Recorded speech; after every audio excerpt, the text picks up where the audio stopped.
4 people have been killed in election-related violence in Bangladesh. The separate incidents happened in the cities of Chittagong and Comilla. Security remains on high alert as voting heads into its final hour. The election campaign has seen violence between supporters of the government and the opposition. The Prime Minister, Sheikh Hasina, who's aiming to win a 4th term, has been criticised for cracking down on the opposition in the lead up to polling day. And let's get the very latest picture from our correspondent Charles Stratford, who's in Dhaka. And Charles, are polls about to close, I understand?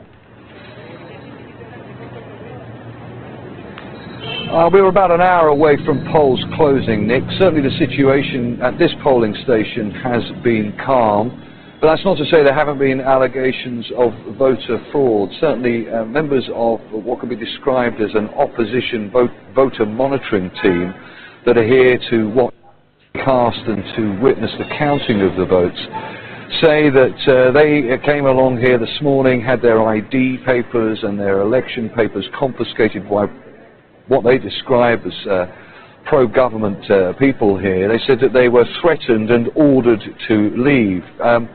Representatives from all parties are supposed to be at these polling stations to monitor this election, so some worrying signs there or implications of potential foul play. Interestingly, but a couple of people come up and quietly speak to us, very concerned about the situation here. One man saying that he came along to cast his ballot this morning and found that it had already been done for him.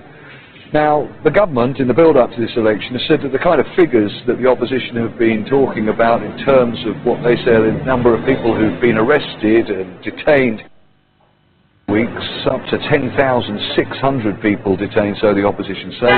The government's saying that these are fraudulent figures, that they are simply being exaggerated, and keen to point out, it says that members of their own support networks, their supporters have also been killed. At least 6 government supporters have been killed in pre-election violence. As I say, here at this polling station today, it has been relatively calm, but you reported at the beginning of the programme that at least 4 people have been reported killed in various locations across the country today. We can now report that that number is being reported, at least by local media, as being at least 7. With an hour to go before close, another indication of just how fraught and tense the situation here is in Bangladesh on an election that certainly the opposition say has seen unprecedented levels of violence in the build-up to polling day. Indeed. And give us an idea, Charles, of what's at stake in these elections.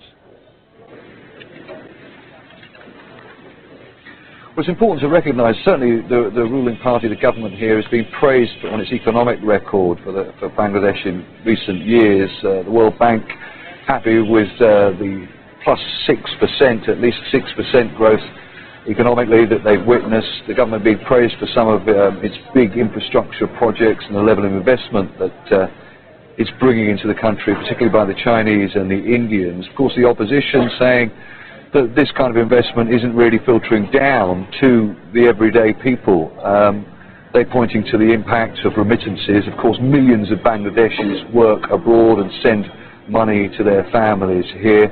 Obviously, the impact of the clothing manufacturing industry here as well brings in millions to the country. So the opposition crying foul on their economic record here. The government has also been praised, though, for its treatment, or handling at least, of the Rohingya refugee crisis. At least 700,000 Rohingya refugees fleeing a crackdown in Myanmar last year, now residing in refugee camps in this country. So it's not to say that the government hasn't been praised in certain quarters and by certain countries and international bodies for their record in some respects. But the big question being asked with critics, certainly in this election, is whether people are going to be able to vote freely, have their votes counted freely, and whether indeed they are going to vote for what is being described as either greater political freedom in going with the opposition, or what the ruling party says are going to be a guaranteed economic growth. All right, Charles, thanks very much indeed. That's the story from Dhaka for the time being. Thanks a lot.